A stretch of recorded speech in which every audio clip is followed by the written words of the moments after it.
ईश्वरो गुरुरात्मेति मूर्तिभेद विभागिने व्योमवद व्याप्तदेहाय दक्षिणामूर्तये नमः। कारं व्याप्तं येन चराचरं तत्पदं दर्शितं येन तस्मै श्रीगुरवे नमः। ज्ञानाञ्जनशलाकया चक्षुर्मीलितं येन तस्मै श्रीगुरवे नमः। गुरुर्देवो महेश्वरः गुरुसाक्षात् परब्रह्म तस्मै श्रीगुरवे नमः। त्वमेव माता च पिता त्वमेव बन्धो च सखा त्वमेव विद्या द्रविणं त्वमेव सर्वं मम देवि गजाननं भूतगणादिसेवितं कपितजम्बो बलचारुभक्षम् उमासुतं शोकविनाशकं नमामि विघ्नेश्वरपां। श्री के घोषित 1885 महानिर्वाणी अखाड़ा के वरिष्ठ श्रोती ब्रह्मनिष्ठ महामंडलेश्वर एवं उत्तर प्रदेश समाज के अध्यक्ष श्री सतगुरुदेव भगवान के चौड़े में कोटि कोटि मान बंधन अर्चन यहाँ के अधिष्ठात्री ब्रह्मचारी श्री कृष्ण जी सभी के विराजमान को नमन करते हैं। ये सर्व वेदांत सिद्धांत सार संग्रह जो शंकराचार्य जी के द्वारा आदिगुरु शंकराचार्य जी के द्वारा अधिष्ठित है, उसको हम लोग तकरीबन महीने से सुन रहे हैं और यह हम साधकों के लिए बहुत ही उपयोगी है। बशर्ते कंडीशन यह है कि जो हम श्रवण करते हैं उसका मनन करते हुए अपने अंदर चिंतन करके बैठाने की कोशिश करें और उसका पालन करना शुरू करें। जब तक वो अनुभव में नहीं आएगा तब तक केवल श्रवण से कोई लाभ नहीं होगा। इसीलिए श्रवण मनन और निध्यासन तीनों हमें करना चाहिए। श्रम के अंतर्गत यह बता दिया गया कि श्रम का मतलब परम शांति, मन की परम शांति। मन की परम शांति तभी होती है जबकि उसके पहले आने वाले जो तीव्र वैराग्य है और विवेक है वह पूर्ण रूप से हमारे जीवन में उतरा हुआ है। और बाद में जैसे दम प्रति तितिक्षा अर्थ की बातें की जा रही हैं, यह भी ठीक ठाक इनका भी हम पालन करें। और उसी चीज़ को दर्शाने के लिए यहाँ पर आगे 4-5 श्लोकों में यह इसका महत्व बताया जा रहा है कि बिना दम के श्रम हो ही नहीं सकता। दम का मतलब इंद्रिय निग्रह। जब तक इंद्रियां आपके कंट्रोल में नहीं होंगी, आपके वश में नहीं होंगी, तब तक आपका मन शांत नहीं हो सकता। क्योंकि जैसे इंद्रियों का गोलकों का तो स्वभाव है, बाहर की तरफ उन्मुख है, बाहर ही उनका दरवाजा है। तो अपने विषय में जैसे ही जाते हैं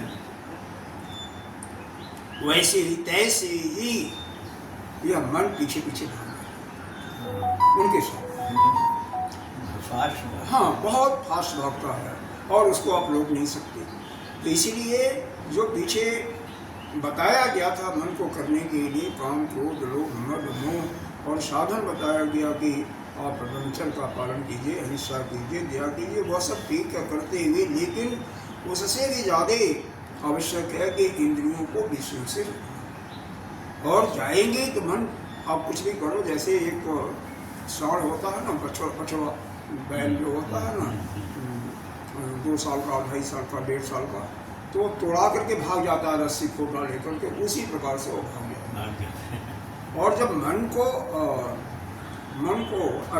इंद्रियों को वहाँ से रोकने में आप समर्थ हो जाओगे उसके निश्चय से, तो कुछ देर तो यह छटपटाएगा, बाद में धीरे धीरे धीरे शांत हो जाएगा।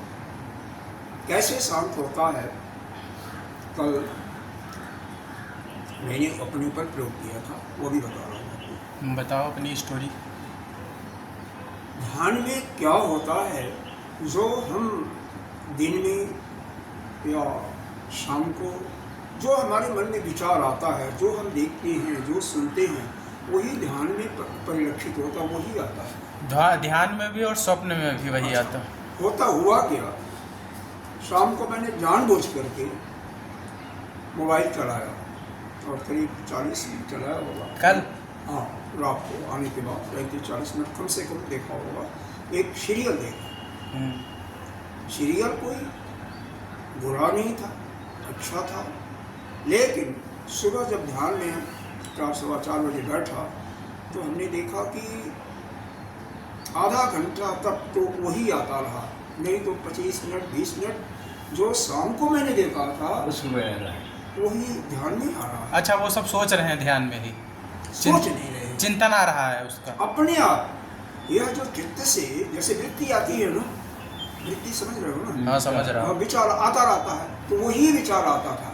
मन का एकाग्रता मेरे ख्याल से 25 मिनट के बाद ही हुआ होगा। मतलब ये इसका मतलब यह बिल्कुल सत्य है कि जैसे आप इस संसार की तरफ आप अपना दृष्टि अपनी इंद्रियों को डालोगे तो मन वहाँ जाएगा और मन उन्हीं का बाद में भी चिंतन करेगा। एक शेर है, आपको दृष्टांत देगा, उसको पकड़ लिया आपने, मतलब पकड़ने वाले शेर को पकड़ करके पिंजड़े में का पिंजड़ा तो बड़ा होता है ना, उसमें बांध देते हैं जहाँ पर वो सक्षमता से थोड़ा सा घूम भी सकता है, 100 गज का 200 गज का उसका होगा, ठीक है, बांध दिया। 2-4 दिन तो खूंखाड़ेगा भी, दहाड़ेगा भी, और जब 2-4 दिन के बाद वह खाना पीना भी शायद छोड़ दे, और जब उसके बाद धीरे धीरे शांत हो जाएगा, और फिर जो है धीरे धीरे आप उसको टच भी स्पर्श भी कर सकते हो, उसको जो खिलाओगे खाएगा भी, और वह मान बैठेगा कि अब तो हमें कहीं नहीं जा सकते, अब तो हमें यही रहना है, फिर शांत हो जाएगा, शांत हो जाएगा। उसी प्रकार से यह मन जो है उस शेर जैसे ही यह चंचल है, वैसे ही यह भागता है, और सब कुछ थोड़ा करके आप सब कुछ करने के बाद समर्थ नहीं होके जब तक इंद्रियों पर अंकुश नहीं लगेगा। और इंद्रियों पर अंकुश कैसे लगेगा, जबरदस्ती ही लगता है, और उसके लिए जो कष्ट होता है उसको सहना ही पड़ेगा, उसी को तितिक्षा भी करते हैं। खैर आगे बताएंगे, आगे ये हम धर्म के विषय में बात करते हैं। ब्रह्मचर्य आदिभिः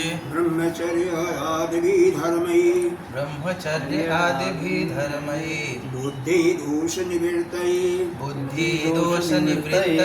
दण्डनं धम्म इत्याहु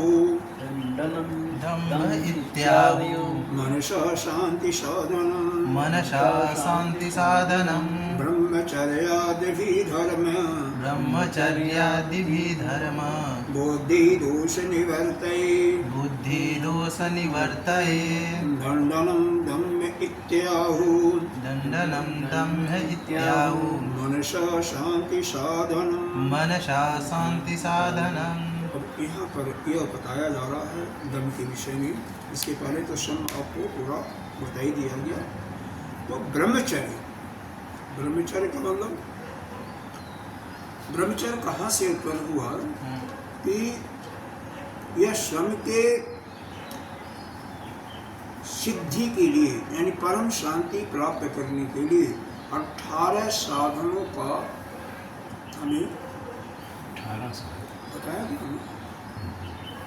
ब्रह्मचर्य से स्टार्ट किया गया। ब्रह्मचर्य में 8 चीजें हैं, तो उन 8 का कौन कौन, स्मरणं दर्शनम स्पृहणं, हाँ, गुणकर्म अनुकीर्तनम, और उसके बाद समातेन गीतेन, हाँ, प्रीतै संभाषणै, और सहभागवत संसर्गै, अष्टधा मैथुन लक्षण। तो इन 8 मैथुन के लक्षण फिर अहिंसा बताया गया, दया बताया गया, सरलता बताया गया, स्थिरता बताया गया, और यह क्या बोलता है, वैराग्य बताया गया, और कई चीज़ें उसमें आई जाती हैं। यह ईश्वर का ध्यान बताया गया, ज्ञान निष्ठा बताया गया, मुख्यत्व तो अंतिम में बताया गया। तो वह सभी चीज़ें इत्यादि करके उनका धारण करने के लिए आदि भी धर्म, ये जितने भी धर्म है वह किस लिए हैं? बुद्धि के दोष को निकालने के लिए, यानी बुद्धि के अंदर जो हमारा मल है उसको साफ करने के लिए, उसको हटाने के लिए। बुद्धि का दोष क्या है? ये 6 दोष हैं: काम, क्रोध, लोभ, मोह, मद, मत्सर। ये 6 हमारे ऋतु माने जाती हैं। काम, क्रोध, और सारा इनका जड़ अज्ञान है। अज्ञान से काम पैदा होता है। काम मतलब कामना, किसी चीज़ की भोग की वृत्ति, और उसी कामना से सारी क्रोध, मद, लोभ, मोह, मत्सर से कामना से ही सारी चीजें प्रकट हो रही हैं। और कामना कैसे प्रकट होती है? अज्ञान से। अगर कामना, एक मिनट, एक प्रश्न है मेरा, ये कामना केवल काम वासना को बोले जा रहा है कि यहाँ पे किसी वस्तु की भी कामना? सभी की कामना, सब चीज की कामना। यहाँ पर कामना जो है कोई भी भोग वस्तु है, चाहे वह शब्द का है, स्पर्श का है, रूप का है, रस का है, गंध का है, या ज्ञानेंद्रिय का भी मान लीजिए, तो सब कुछ भोग वस्तु। अरे यह क्या, कईयों को, अच्छे लोगों को मैंने सुना है कि अगर कमरा ठीक ठाक नहीं है, संतों की बात कर रहा हूँ, तो बहुत नाराज होते हैं। कहीं गए और उनको ठीक ठाक संता नहीं हुआ, अब कमरे में कहीं अगर मच्छर आ गए, और तो खैर मच्छरों से तो हम लोग भी ठीक है, वो ज़रूरी है थोड़ा, लेकिन बहुत ही नाराज़ होते हैं। एक दो महात्माओं को मैंने देखा करते हैं वहाँ पर, मैं कैसे जाऊँगा? हाँ, रहने की व्यवस्था नहीं ठीक है, यह नहीं, वह नहीं, वह मतलब इसका मतलब उनको बहुत अच्छी तरीके से बंदोबस्त कीजिए। जैसे एक राजा तो नहीं कर सकते हो, लेकिन राजा का मंत्री ऐसा होना चाहिए, ऐसी उनकी इच्छा होती है। तो यह सब क्या अद्भुत वृत्ति नहीं होती है ना? अरे कईयों को तो बिस्तर सो गया, लगा दिया, और वो थोड़ा सा अच्छा, ज़्यादा लोग क्या करते हैं कि थोड़ा सा मतलब गुलगुला, हाँ, गुलगुला तो मतलब हमारी, हम तो देख लो फर्श पे सो जाते हैं। तुम्हारी बात छोड़ दो, हमारी बात छोड़ दो, लेकिन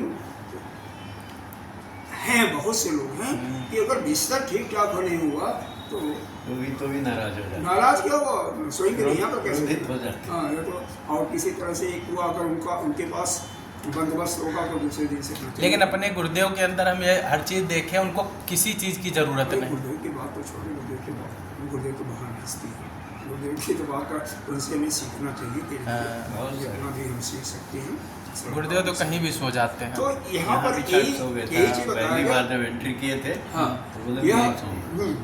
मतलब काम ही अज्ञान के कारण, अगर अज्ञान न हो, हमें ज्ञान हो जाए तो क्या होगा कि इस पूरी सृष्टि में तो केवल एक ही है ब्रह्म, ब्रह्म के अतिरिक्त तो कुछ नहीं है। तो किससे पाने के लिए राग होगा, किससे दोष होगा, किसको पाने के लिए कामना होगी, सब कुछ समाप्त हो जाएगा। लेकिन वह चूँकि हमारे अंदर अज्ञान है, कि क्या ज्ञान है कि यह सुंदर है, यह बहुत मीठा है, यह बहुत सुखदायी है, और इस प्रकार से भोग के पाने के लिए यह लोलुपता होती है। कैसे? सुन करके, देख करके, या पहले भोगेंगे। यही दोनों इंद्रिय सबसे खराब है, कान और नेत्र सबसे खराब। नेत्र का सुन करके, अरे लोगों के विषय में बात कर करके या सुन करके, किसी से बात करके थर्ड पर्सन के बारे में जो बताया जाता, उससे हमारा दिमाग में कचरा भर जाता है कि वो खराब है या वो बहुत अच्छा है। ये दोनों चीज़ें, अगर किसी को कोई बहुत अच्छा भी बताया तो यह जान लीजिए कि किसी को वो खराब भी बताएगा। हाँ, तो दोनों रहेंगे। हाँ, तो यह सब माध्यम क्या है? हमारा मन जो है संसार में भटके, इसके लिए इंद्रिय की सारी इंद्रियां हैं, लेकिन विशेष करके आपका श्रोतेंद्रिय और कर्मेंद्रिय। और तीसरा है जो आपने पीछे भोगा हुआ है, उस वस्तु का उपभोग किया हुआ है, उसका अस्मृति, वो बार बार आपको वहीं पर ले जाता है। तो इसीलिए यहाँ पर बताया यह जो 18 साधनों का जो पालन करता है, जो साधक इन 18 साधनों का ब्रह्मचर्य अहिंसा से लेकर के विमुक्ति तक ठीक ठीक पालन करता है, उसके बुद्धि से, बुद्धि के अंदर जो मल है, जो पाप चीज़ें हैं, जो कामनाएं हैं, वह सब धीरे धीरे समाप्त हो जाती है। और क्या? दंडनम दम इत्याहु, यह दंड देना पड़ेगा किसको? इंद्रियों को। इंद्रियों को दंड देने के लिए दंड के अर्थात मन को रोक करके भी बस में करना पड़ेगा, जबरदस्ती करना पड़ता है। लेकिन मनोनिग्रह, मन को निग्रह करना तो मन सम कहलाता है। लेकिन जब यहाँ पर इंद्रियों का निग्रह आया तो इंद्रिय निग्रह और दम कहलाता है। तो वहाँ पर जबरदस्ती करना, मान लीजिए हमें मीठा खाने की आदत है बहुत, और पहले तो मैं भी खाता था, बहुत खाता था, ऐसी बात नहीं है। और दुकान पर गए, मन कर लिया, अगर जेब में पैसे है तो भाई जो मीठा पसंद है वो अपने रखवा लिया और खाओगे भी। बाद में चाहे आपके शुगर की प्रॉब्लम हो, चाहे हार्ट की प्रॉब्लम हो, चाहे पेट की, वो होता रहेगा, उसके लिए फिर वो दवा दारू जो कुछ होगा वो करोगे। लेकिन उसी पर, वहीं पर जो बुद्धि के अंदर वो प्रवृत्ति थी, बुद्धि अगर शुद्ध बुद्धि होती तो वहीं पर रोक देती ना कि डॉक्टर ने तेरे को मना किया है, मस्त रुको, लेकिन वो नहीं। तो यही चीज़ यहाँ पर बताया जा रहा है। ब्रह्मचार आदि जो ये 18 साधन आपको बताए गए, ये बुद्धि के दोष जो हैं, बुद्धि के दोष वही 6 दोष, काम क्रोध मद लोभ मोह मद और विष, ये 6 दोषों की निवृत्ति हो जाती है। दंडनम दमः, इनको दंड देना मन को और इंद्रियों को दम देना ही दम कहा जाता है। मन को, इंद्रियों को वहाँ से रोकना ही दम कहा जाता है। क्योंकि मन रुक जाएगा तो अपने आप इंद्रियों कुछ नहीं कर पाएंगे। बिना मन के और इंद्रिय के दोनों साथ हुए आप किसी विषय का भोग नहीं कर सकते, कुछ नहीं कर सकते। मन के अंदर पहले जाता है, यह चीज़ें भी मैंने देखा खुद, मन के अंदर आया भाव वो हो जाता है, मन के अंदर में आदत नहीं। अगर मन में संकल्प उठा तो इंद्रियां क्रिया करना शुरू कर देंगे। हाँ, यही तो बात है, मन को ही कसो, लेकिन इंद्रिय अगर जाती है तो उसको भी डंडा पीटे। अब जैसे मन में आया कि हम ये वस्तु खाएंगे तो बाहर की इंद्रियां काम करना शुरू कर देंगी, सब्जी उठाएंगी, काटेंगी, बनाएंगी। सूरदास जी का देखो, सूरदास जी का क्या हुआ था, वो जन्म के अंधे नहीं थे। सूरदास जी जन्म के अंधे नहीं थे, भगवान के बड़े प्रिय भक्त थे। लेकिन एक समय जब वह कुमारावस्था में थे, उनकी नेत्र किसी सुंदर स्त्री पे और स्त्री को देख करके, लड़की को देख करके काम की भावना आई। उसी समय दोनों आंखों में 2 पिन चुपा करके आंखों को खोल दिया। जो आंखें हमारे परमात्मा को देखने के लिए बनी हैं, वह इस संसारी चीज को देख रही हैं, और तभी से और भगवान के प्रेम में इतने दीवाने हो गए कि सूरदास जी का आजकल तो 6वीं 7वीं 8वीं में पुस्तकों में उनका एक भी दोहा नहीं आता। पहले तो हम लोग खूब पढ़ते थे, सूरदास जी, तुलसीदास जी, कबीरदास जी, अब सब निकाल दिया इन्होंने, शिक्षा मंत्री ने, जो भी है, कोई बात नहीं, उनको हम क्या कर सकते हैं, ये तो सरकार की अपनी हुआ है। तो शांति का साधन, शांति प्राप्त करने का अर्थात सम की सिद्धि के लिए यही आवश्यक है कि हम 18 साधनों का ठीक ठीक पालन, अक्षरशः जैसे बताया गया, पालन करते हुए बुद्धि के दोष को समाप्त कर दें, निवृत्त कर दें, और साथ ही मन को ही दंड देते हुए दम का पालन करें। तो मन को दंड दे करके या इंद्रिय को दंड दे करके ही पालन करना ही, दंड देना ही एक दम कहा जाता है, जो कि शांति को प्राप्त करने के लिए आवश्यक है। अब इसके बाद अब ये तो परिभाषा तो मालूम ही हो गया, दम क्या चीज़ है, स्पष्ट हो गया। हाँ। अब इसकी पर और डिटेल बता रहे हैं विस्तार में। तद वृत्ति निरोधेन तद्वृत्ति निरोधेन बाह्य इंद्रिय विनिग्रह बाह्य इंद्रिय विनिग्रह योगिनो दमः इत्याहु योगिनो दमः इत्याहु मनसः शांति साधनम मनसा शांति साधनम् तद्वृत्ति निरोधेन तद्वृत्ति निरोधेन बाह्य इंद्रिय विनिग्रह बाह्य इंद्रिय विनिग्रह योगिनो दमः इत्याहु योगिनो दम इत्याहुः मनसः शांति साधनम मनसा शांति साधनम् तद्वृत्ति निरोधेन, यह वृत्ति को निरोध करने के लिए, किस वृत्ति को ऊपर बताया गया, मन को, मन कहीं न जाए उसके लिए। अब देखो यह इंद्रियां जो है, बाह्य इंद्रियां, यह गोलक है, यह इंद्रिय नहीं है, इंद्रियां तो अंदर है, लेकिन बाहर यही है। तो इनको, ये जो गोलक है बाह्य इंद्रिय को, इसीलिए इनको रोकना है। मतलब मन को रोकने के पहले यह जो गोलक है विषय में जाती हैं उनको रोकना। इसीलिए इसी कारण से कई लोग, ठीक है, वह कुछ लोग अच्छा बताते हैं, कुछ लोग बुरा बताते हैं, आँखों को बंद करके अपना साधना करते हैं एकांत स्थान में बैठ करके। कई तो संसार में जाते नहीं थे, कई ऋषि मुनियों का हवाला मिलता है। खुद भगवान शंकर जी भी जब समाधि में ज़्यादा समय तक ऐसे क्यों रहते थे, अरे मन में राम राम का हो रहा, समाधि में चले गए, लेकिन बाकी सबसे तो अलग हो गए ना, अपने परिवार से भी हजारों वर्ष की समाधि लगती थी। और हम आप एक दिन क्या, घंटे के लिए, 2 घंटे के लिए नहीं कर सकते हैं सब। भाई देखो हम जाग रहे हैं, सो नहीं रहे हैं, जाग रहे हैं, तो हमारी आँखें तो जा रही हैं ना।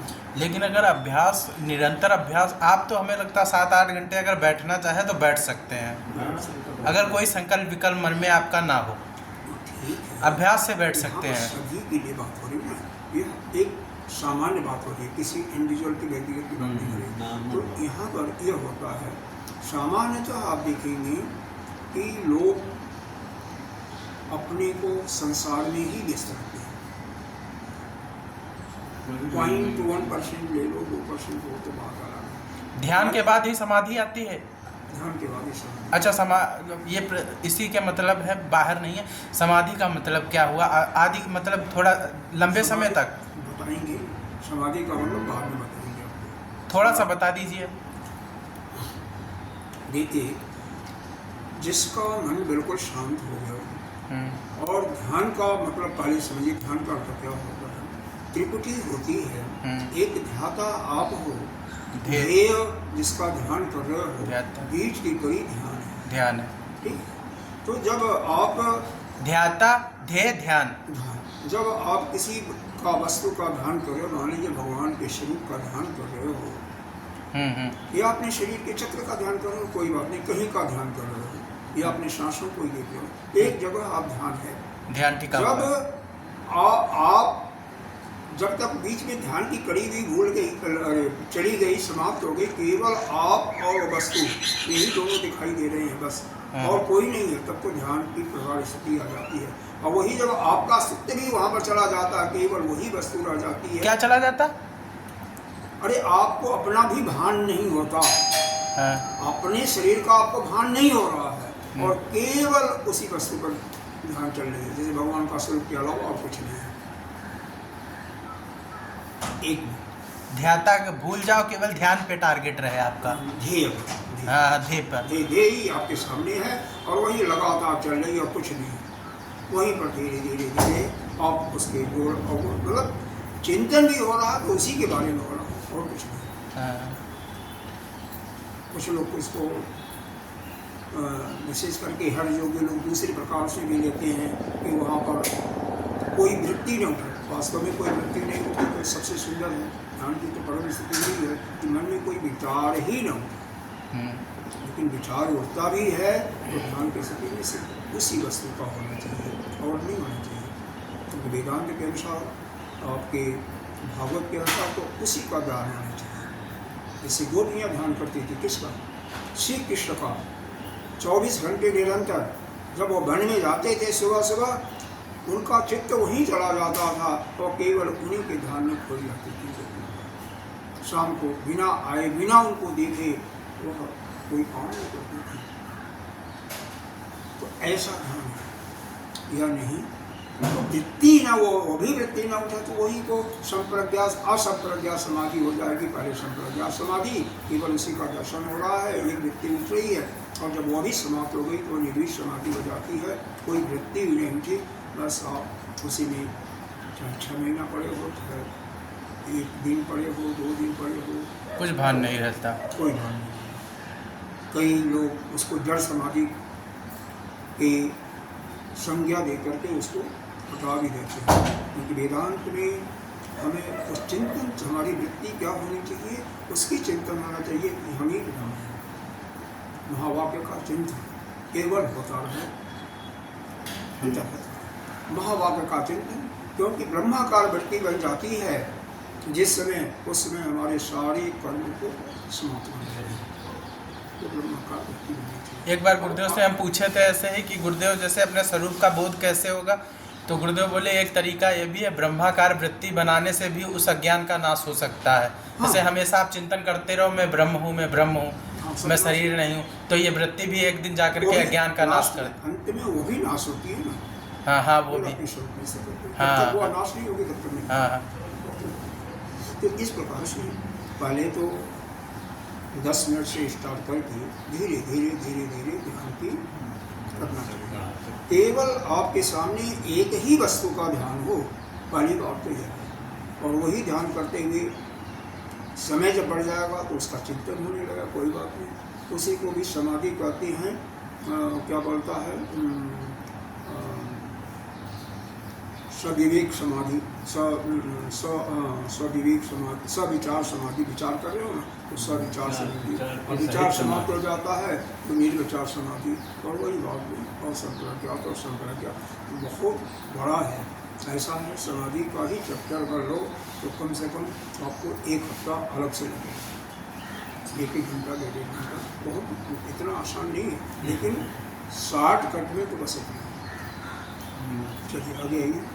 तो तद वृत्ति निरोधहीन, उस वृत्ति को निरोध करने के लिए क्या कर, उस कौन सी वृत्ति, मतलब मन को बिल्कुल समाप्त करने के लिए, मन को रोकने के लिए, मन विषयों में न जाए, इंद्रियों के साथ न जाए, उसके लिए क्या है, बाह्य इंद्रिया या जो बाह्य गोलक है उनको अवरोध करना है, उनको निरुद्ध करना है।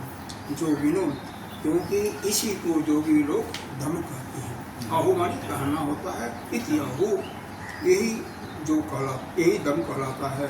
मनसा शांति साधन, जो मन को शांति करने के लिए, परम शांति प्राप्त करने के लिए मुख्य साधन है।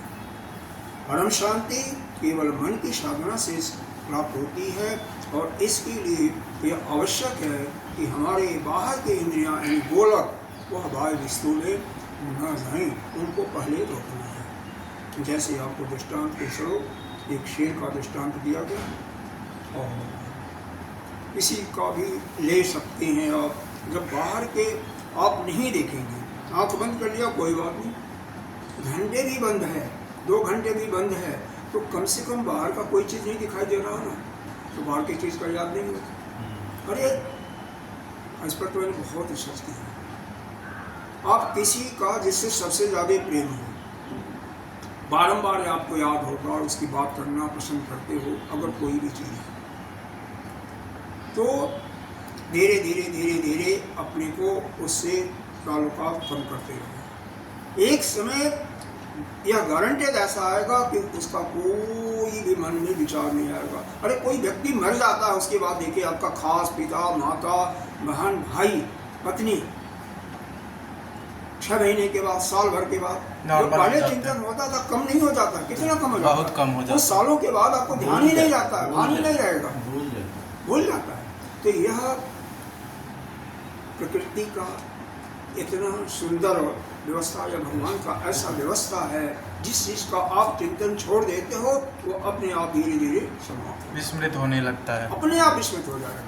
तो इसीलिए संसार के विषयों का दर्शन करने से या उनके तरफ उनकी बातों को सुनने के लिए यह मना किया जाता है। अपने पूरा कंट्रोल श्रोत इंद्रिय और यह क्या बोलता है चक्षु इंद्रिय पर जो रखता है वह अपने आप सब कुछ कर देता है। रचना इंद्रिय तो बाद में आती है या भी, लेकिन ये बाद में आती है। पहले यह दोनों कंट्रोल है, क्योंकि सारी कामनाएं इन्हीं दोनों से आती है। या चित्त से आती जो मन में पहले भोगा हुआ है, तो उसका सुख उसका भोगने की प्रवृत्ति वो चित्त से उभर करके रहेगी, जो कि रचना और दूसरा काम की भावना उत्पन्न करती है। दो विशेष करके करती है, तो वह भी इन पर काबू हो जाए तो धीरे धीरे वो भी आपका कंट्रोल हो जाएगा।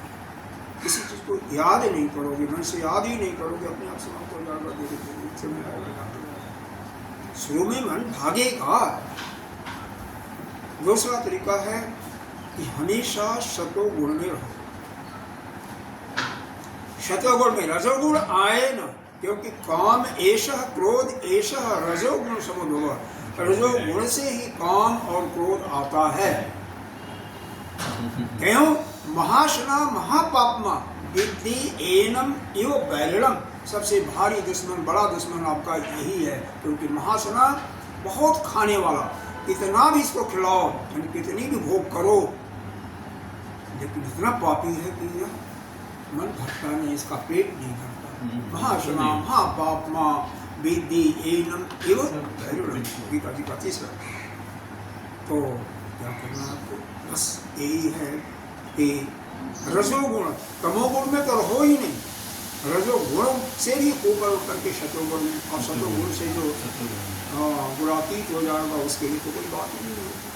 शतोगुण में रहने के लिए भोजन पर, अपने चक्षु पर और श्रोत पर और सुनने का जो भी हम सुनते हैं मोबाइल इत्यादि वो अपने आप ही श्रोत से आ जाए, इस पर पूरा कंट्रोल सब कुछ धीरे धीरे समय लगेगा, हो जाएगा, कोई बात नहीं। भक्ता रहता है हाँ? वृत्ति भक्ति। हाँ, तो वृत्ति को दूर करने के लिए यही है ना, उसे अपने अलग करो ना। हाँ, एक चीज को करके देखो। इंद्रियेषु इंद्रियार्थेषु प्रवृत्तेषु यत इच्छया अनुधावति तान्मेनो मनोवायुः विवानिलः। वायुवानिलः। इंद्रियेषु इंद्रियार्थेषु इंद्रियेषु इंद्रियायेषु इंद्रियार्थेषु इंद्रियार्थेषु प्रवृत्तेषु यद इच्छया प्रवृत्तेषु यद इच्छया अनुधावति तान्येव मनोवायुवानिलः। उसमें क्या है? एव और अनिल है। अनिल माने अग्नि होती है। देखो यहाँ पर एक दृष्टांत दिया गया है, जैसे हवा चलती है, हवा चलती है तो अग्नि पीछे पीछे भाग जाती है। अग्नि कहीं जला दो, अग्नि जला दो और हवा कर दो, तो जिधर हवा जा रही होगी उधर ही अग्नि की लपटें जाना शुरू हो जाएगी। हवा के साथ साथ चलने लगे। जितनी ज़्यादा ईंधन होगा उतना ही चलेगा। उसी प्रकार से यह जो बाह्य गोलक, हमारी जो बाह्य इंद्रियां हैं, जैसे जैसे विषय की तरफ जाती हैं वैसे वैसे मन भागता है। तो इसको हम रोक तभी सकते हैं जबकि बाह्य इंद्रियों को बिल्कुल कंट्रोल करें। इसी चीज़ को बताया गया है। देखिए, इंद्रियार्थेषु प्रवृत्तेषु यद इच्छया। इंद्रियां जो हैं, इंद्रियों अपने जो विषय है उसी के तरफ भागती है। ये उनका स्वभाव है, उसी तरफ प्रभावित रहते हैं। और अनुधावती, अनुमानित पीछे, धावत माने दौड़ना, उसके पीछे पीछे क्या दौड़ती है? यह मन उसी प्रकार से दौड़ता है जैसे वायु के पीछे अग्नि। तो इसलिए क्या करो, इनको बाह्य वस्तुओं में, इनके विषयों में जाने से रोको। और यह बहुत बड़ी चीज़ है, वैसे इतनी आसान नहीं है, लेकिन अभ्यास करने पर, क्योंकि गीता जी में भी बताया है, योग दर्शन में भी बताया है भगवान ने, और योग दर्शन में पतंजलि ने भी बताया है, पिताजी भगवान ने बताया, और जगह जगह बताया है, अभ्यास अगर यही दोनों इनको मानने के लिए, इनको विजय प्राप्त करने के लिए बारम्बार अभ्यास करो, मन का अभ्यास करो। और वैराग में किसी विषय की इच्छा मन में न होनी, अब तो बिना वैराग्य तो होगा नहीं, लेकिन इसमें एक थोड़ा सा दृष्टांत सुनाते हैं आपको। अभ्यास वैराग्य। यह बृहस्पति का एक बेटा था जिसका नाम था कच्छ। हुआ क्या था कि जब देवासुर संग्राम हुआ और उसके बाद ये देवता और असुर की लड़ाई तो हमेशा होती ही रहती थी, तो यह शुक्राचार्य जी है, ये मृत संजीवनी की विद्या जानते थे। तो जो राक्षस दैत्य मरता था उसको जिंदा कर देते थे उस विद्या से, और देवताओं के तरफ ऐसा कुछ था नहीं था, यह ऐसा था। बृहस्पति है। बृहस्पति देवताओं के गुरु थे और दैत्यों के गुरु थे शुक्राचार्य जी। देवता और दैत्यों में जब झगड़ा हमेशा ही चलता रहा, क्योंकि एक ही पुत्र के यानी एक ही बाप के संतानें हैं अलग अलग माताओं से, ऐसा कहीं भी समाज में भी देखेंगे तो उससे लड़ाइयाँ चलती रहती हैं। अगर बाप एक होगा, माताएं अलग होंगी, तो उनके संतानों के बीच में झगड़ा चलता ही रहता है, चाहे प्रॉपर्टी का डिस्ट्रीब्यूशन हो चाहे कोई। तो जब वो झगड़ा चलता रहता था, क्योंकि ये मारते थे देवता लोग जिन असुरों को, दैत्यों को, तो वो जिंदा कर देते थे, तो उन्होंने अपने बेटे को कच्छ को शुक्राचार्य जी से मृत संजीवनी की विद्या सीखने के लिए भेज दिया। देखो ब्राह्मणों के अंदर यह भी बड़ी अच्छी प्रवृत्ति होती है कि दुश्मन का बेटा आया लेकिन उसको सिखाना ही है, हालांकि इतनी आसानी से नहीं सिखाया था। पूरी कहानी नहीं सुनाते हुए मैं शॉर्टकट में चलता हूँ। उनकी होता क्या है, उनकी एक बेटी थी जिसका नाम था देवयानी, उसका इससे प्यार हो जाता है और इसके कहने के माध्यम से उन्होंने सिखाया तो सही, लेकिन विद्या तो इनको मिल गई, लेकिन बाद में देवयानी ने जब शादी करने के लिए कहती है, ये मना कर देते हैं कि नहीं, मैं गुरु पुत्री से शादी नहीं करूँगा, वो धर्म के विरुद्ध होगा, धर्म के विरुद्ध मैं कोई आचरण नहीं करूँगा। जब धर्म के विरुद्ध आचरण नहीं करूँगा तो वो श्राप दे देती है कि जाओ जो भी विद्या आपने सीखा है वो।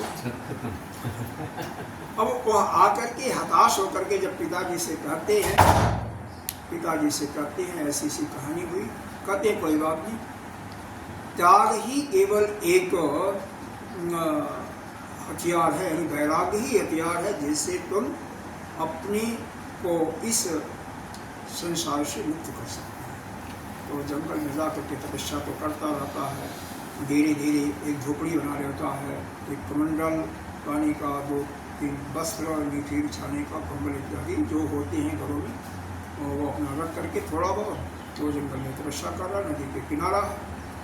बृहस्पति जी उसके पिता एक बार आते हैं, कहते हैं कुछ प्रोग्रेस हो रहा है, तो बेटा कहता है कि हो रहा है लेकिन कोई खास नहीं। उसका है उपाय क्या है, केवल त्याग और कुछ नहीं, केवल त्याग। उसने समझा कि शायद पिताजी झोपड़ी पड़ी के लिए कर रहे हैं, झोपड़ी पड़ी आग लगा दिया, उसने फूंक दिया सब।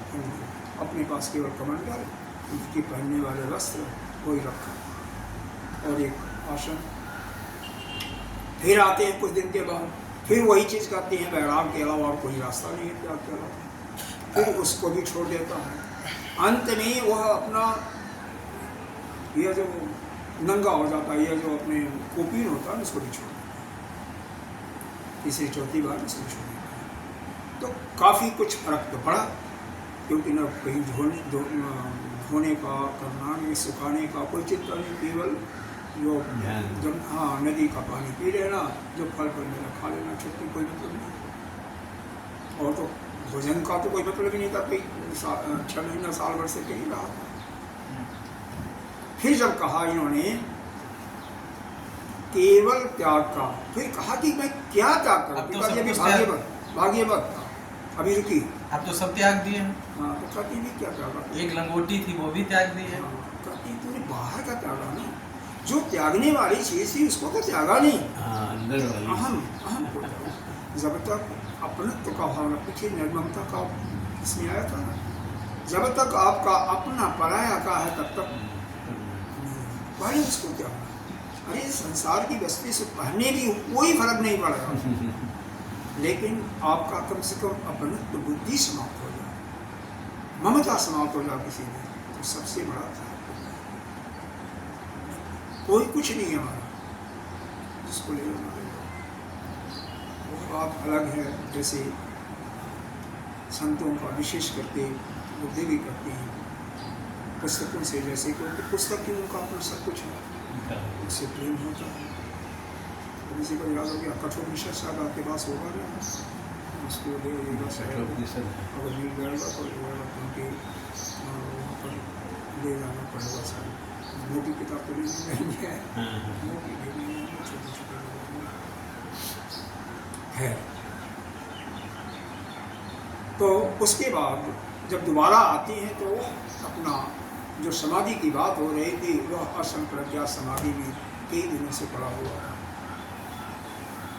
फिर जब असंप्रज्ञा समाधि क्या होती है? निर्विक समाधि हो जाती है, सारे कर्म आपके भस्मीभूत हो जाते हैं। क्या? सारे कर्मों के बीज आपके भस्मीभूत हो जाते हैं। मतलब खाना पीना ये सब कुछ भी नहीं। अरे खाना पीना तो पहले से अपने शरीर का भी भान नहीं रहता उसमें। कुछ नहीं होता। तो फिर बृहस्पति जी अंदर जा करके मतलब उनको, आप कहाँ पढ़े हो, कुछ भी नहीं याद रहता उसमें असंप्रज्ञात समाधि में। लेकिन भान हो तो अच्छा है केवल, लेकिन अब ये तो रहता होगा कि हमारे सिवा अतिरिक्त और कुछ नहीं है, कुछ नहीं। ये भान रहता है। बिल्कुल ऐसा तो होना ही चाहिए ना, क्योंकि हम ही ब्रह्म में, ऐसा तो होना ही चाहिए ना। वेदांत की देखो, वेदांत की समाधि अलग है, योग की समाधि अलग है। मेरा कहने का मतलब असंप्रज्ञात समाधि में ये भान तो रहता है कि मैं हूँ। हाँ, मैं हूँ, यह तो होता ही है, लेकिन आपकी बुद्धि एक जगह टिक जाती है ना, अपने आप में अपने स्वरूप में टिक जाती हाँ, है। वही। तो आपको बाकी चीज़ का भान नहीं है। उसके सिवा अतिरिक्त और किसी चीज का नहीं रहता। और वही फिर ज्ञान के साथ विभूतियाँ में आ जाएगा, कोई पता ही नहीं क्या होता है। शुभेच्छा है, असंप्रज्ञात जो समाधि में रहता है वो बाहर निकल सकता है? हमेशा तो नहीं रहेगा, जब निकलेगा संसार में व्यवहार करेगा ना, वहीं पर दोस्त तो आते हैं ना। कितना नहीं रहेगा समाधि में कोई, इसीलिए समाधि को भी अच्छा नहीं मानते हैं ना। इसीलिए खुली आंखों से समाधि कीजिए, हमेशा अपने स्वरूप का चिंतन करते रहिए, उसी में रहिए, वो सबसे श्रेष्ठ है। बजाय उस जड़ समाधि से यह श्रेष्ठ माना जाता है। वेदांत कभी इसको स्वीकार नहीं करता। वेदांत तो कहता है आप देखते सबको देखते रहिए, लेकिन अपने मन को संसार से मत लगाओ ना, किसी चीज से राग मत करो, किसी चीज से देश मत आने दो ना, अपने स्वरूप।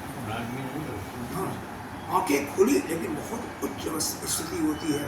ऐसा नहीं है कि हम आंखें खोलें, बाहर मन भी सुने, बाहर की वस्तुएं भी, बाहर के शब्दों को सुने भी, और हम उससे प्रभावित न हो।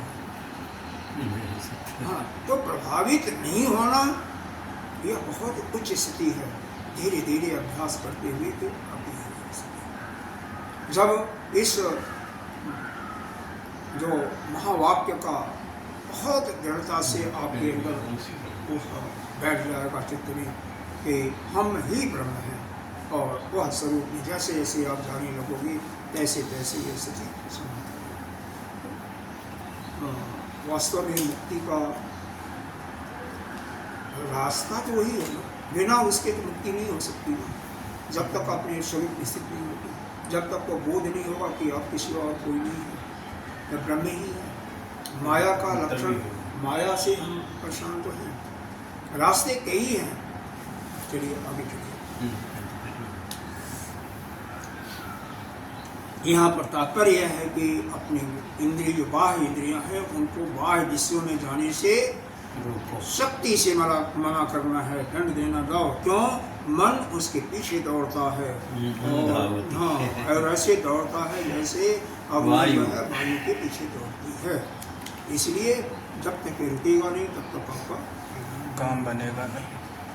इंद्रियेषु निरोधेषु इंद्रियेषु त्यक्त्वा वेगं मनः स्वयं प्रवृत्तेषु मनः स्वयं सत्यभावम् उपादत्ते सत्त्वभावमुपादत्ते प्रसादः तेन जायते प्रसादास्तेन जायते प्रसन्ने सति चेतस्य प्रसन्नेश्चेतस्य मुक्ति सिद्ध्यति नान्यथा मुक्ति सिद्ध्यति नान्यथा। इंद्रियेषु निरुद्धेषु इंद्रियेषु निरुद्धेषु त्यक्त्वा वेगं मनः स्वयं त्यक्त्वा वेगं मनः स्वयं सत्यभावम् उपादत्ते सत्त्वभावमुपादत्ते प्रसादः तेन जायते प्रसादास्तेन जायते प्रसन्ने सति चित्तस्य प्रसन्ने सति चित्तस्य मुक्ति सिद्ध्यति न अन्यथा। मुक्ति सिद्ध्यति नान्यथा। देखिए सीधा साधा यहाँ पर बता दिया कि इंद्रियेषु, यहाँ पर खष्टी आ गया ना, इंद्रियों का निरोधेषु, निरुद्ध करने पर जब इंद्रियां आपकी रुक जाती हैं, बाह्य विश्व में नहीं जाती हैं, इनका अवरुद्ध हो जाती है, त्यक्त्वा जब बिल्कुल नहीं जाती है, वेगम मनः स्वयं, मन अपने इनके पीछे भागने का जो मन का वेग है स्वयं रुक जाता है। जैसे ब्रेक लगाते हैं ना साइकिल में, गाड़ी में, आप स्कूटर चलाते हो, स्कूटर में ब्रेक लगाओगे तो क्या होगा, स्कूटर रुक जाएगा। उसी प्रकार से जब इंद्रियां बाहर जाना रुक गई, यानी ब्रेक लग गई उनको, तो मन पर स्वयं ब्रेक लग जाता है, मन सीख हो जाता है। तो ब्रेक लगाना कहाँ, इंद्रियों में, इस वायु गोलक है उन पर लगाना। तो ये मन रुक गया तो क्या हुआ, कुछ दिन पड़ा रहा, कुछ समय पड़ा रहा, धीरे धीरे अंदर जाने लगेगा। तो क्या करेगा, सत्य भाव उपादते, अपने अंदर सत्य भाव का वह चिंतन करने लगता है, उस परमात्मा का चिंतन। जब मन के पास कोई काम नहीं रहेगा क्या होगा, अंत में परमात्मा का चिंतन करेगा। मन में कोई वृत्ति होगी, कोई महल होगा तो उसका चिंतन करेगा, नहीं तो फिर परमात्मा का चिंतन, सत्य भाव का चिंतन करने लगता है। इसी को कहते हैं प्रसाद, मन का प्रसन्नता। और जिसको मन की प्रसन्नता हो जाती है उसी की मुक्ति होती है। हालांकि मुक्ति नहीं है, मोक्ष नहीं है, क्योंकि मोक्ष तो बिना ज्ञान के नहीं होगा, लेकिन एक उसकी एक दरवाज़ा पहला खुल जाता है, मुक्ति का दरवाज़ा उसका खुल जाता है। वहाँ से फिर आगे क्यों, जब हमारी इंद्रियां, किसी की भी इंद्रियां शांत हो जाती हैं, विषय में जाना बंद हो जाती हैं, तो उसका मन का भड़काव बंद हो जाता है, मन की चंचलता बंद हो जाती है। और मन की जब चंचलता बंद हो जाती है तो मन अपने ही अंतःकरण में जाता है, तो वहाँ पर जो सत्य रूप से वो आत्मा है उसी के दर्शन में लीन हो जाता है। और वहाँ से धीरे धीरे फिर जब वहाँ पर ही पड़ा रहेगा तो मन प्रसन्न रहेगा। और वह जो मन का प्रसन्नता ही या मन का शांत होना ही यह मुक्ति का साधन है। मुक्ति है, यहाँ पर तो मुक्ति बताया गया, लेकिन वास्तव में मुक्ति यह नहीं है, बल्कि मुक्ति के रास्ते पर चलते हुए पहली सीढ़ी से समझो प्रयास कर गया। क्योंकि मुक्ति वह मोक्ष की भावना है बिना ज्ञान के, क्योंकि वेदों में कई जगह बताया गया है बिना ज्ञान के तो मुक्ति नहीं है। तो इसलिए इस समझ में आ रहा है, कुछ नहीं आ रहा है। मतलब जब एक प्रकार से कहते हैं, क्या कहते हैं इसको, इंद्रियों पर विजय प्राप्त कर लिया जिसने, इंद्रिय विजय पर। अगर आपका नेत्र खुली है, इसकी गहरी साधना है, पहले तो इंद्रिय बंद करके हम रुकते हैं, और इंद्रिय खुली हुई है, नेत्र खुला हुआ है, कोई वस्तु इसके सामने आई फिर भी नहीं गया, जिसको आप पसंद करते हैं। कोई बहुत परम मित्र आया लेकिन इंद्रिय खुली है, आंख देख रही है, लेकिन उसका स्वरूप अपने अंदर नहीं आ रहा है।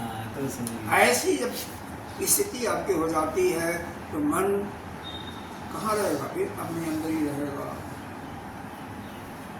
पहले तो आपको बाहर से रोकना पड़ता है, फिर उसके बाद धीरे धीरे अंदर फिर जब अंदर हो जा करके अपने स्वरूप में स्थित हो जाता है तो फिर मन पर तेज, मन प्रसन्न और किसी चीज़ की चिंता नहीं। फिर वही जो है मोक्ष का रास्ता है। क्योंकि देरी यही है कि वह ज्ञान गुरुदेव से मिल जाए कि हम ही ब्रह्म हैं, गुरुदेव से मिलना पड़ेगा। फिर इसके बाद इसका आश्रय करेगा, भावार्थ का और चिंतन करके देरी नहीं है। सिर्फ देरी है कि हमारी इंद्रियां जो कहें जहाँ जाती हैं वहाँ से रुकना है और उनके पीछे फिर मन के भड़काव को रोकना है। तरीका यह है कि हमारा भोजन, हमारा रहना, हमारा संग सिर्फ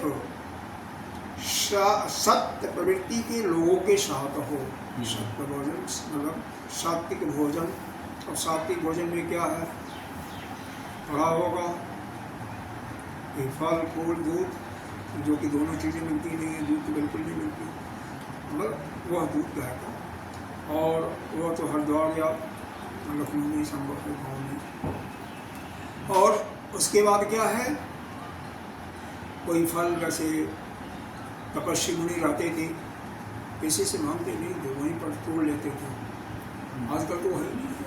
अरे ध्रुव की तपस्या में आता है कि कैथे का फल था, कैथा जानते होंगे, बेल, कथा, कुछ भी यही खा करके। वहाँ पर आम अमरूद नहीं मिलते थे। एक समय तो वो भी छोड़ दिए थे। सेब नहीं मिलता था। एक समय तो वो भी छोड़ दिए थे। हाँ, सूखे पत्ते खा करके। फिर वायु को बंद किया, पर जा करके भगवान ने वायु तक सांस भी लेना रोक दिए थे। तो हाँ, वो भी छोड़ दिए थे।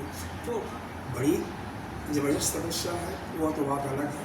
हम उसके लिए यहाँ पर आपको नहीं कह रहे हैं कि ऐसा करो, सिर्फ अपने इंद्रियों को बाह्य वस्तु में जाने से, चाहे आपकी इंद्रियाँ खुली हों चाहे बंद हों, तो पहले बंद करके ही रोकने में सफलता मिलेगी। बाद में धीरे धीरे खुले हुए भी आप रोक सकते हो। अगर बाह्य वस्तु में फिर भी जाने लगे तो फिर बंद कर दो। कान में लोग रुई डालते थे, हमने साधना करते हुए देखा, इसमें बताया। लेकिन असली साधना तो यह है कि आँख भी खुली हो, कान भी खुली हो, लेकिन फिर भी बाहर का ना आपको कुछ सुनाई दे और ना कुछ दिखाई दे। वो तो सबसे, लेकिन वो शुरू में नहीं होगा। देखो, जो अब जैसे भगवान ने जो किया कृष्ण ने, अब वो हम चाहे करना तो नहीं कर सकते। वो तो उच्च कोटि के साधकों की है ना, तो वह साधना तो नहीं कर सकते। लेकिन बंद करके जाते रहें, बाहर ना जाए। और बाहर जाने का रास्ता सबसे यही मोबाइल, यही है बाहर जाने का। ये बहुत अच्छा बच्चा है, ये भी याद रखना।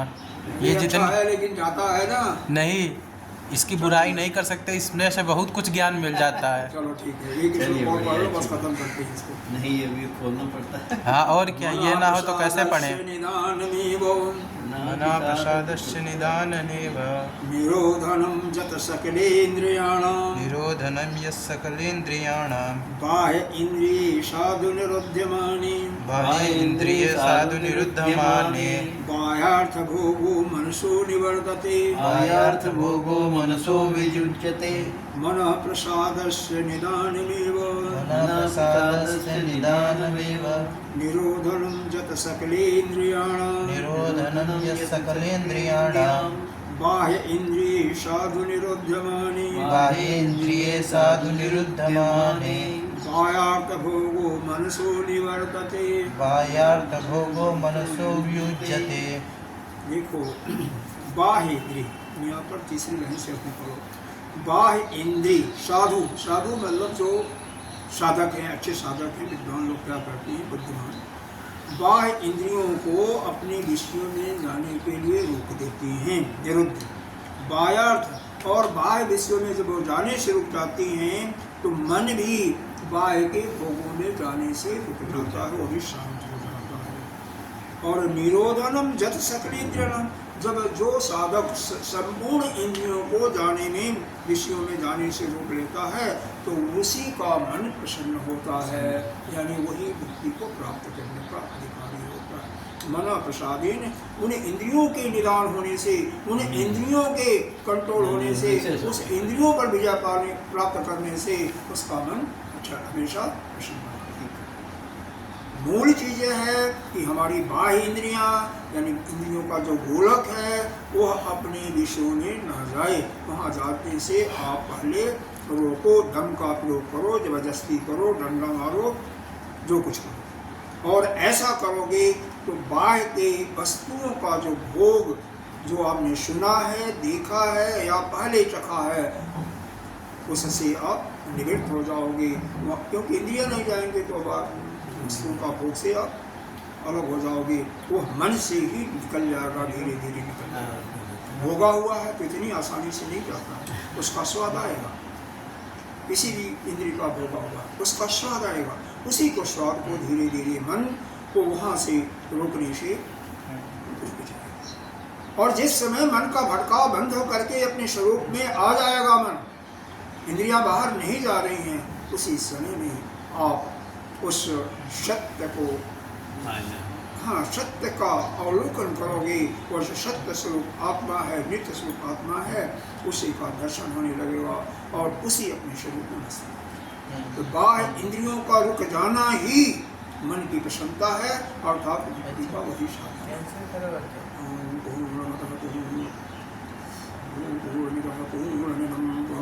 पूर्णमुदच्यते पूर्णस्य पूर्णमादाय पूर्णमेवावशिष्यते।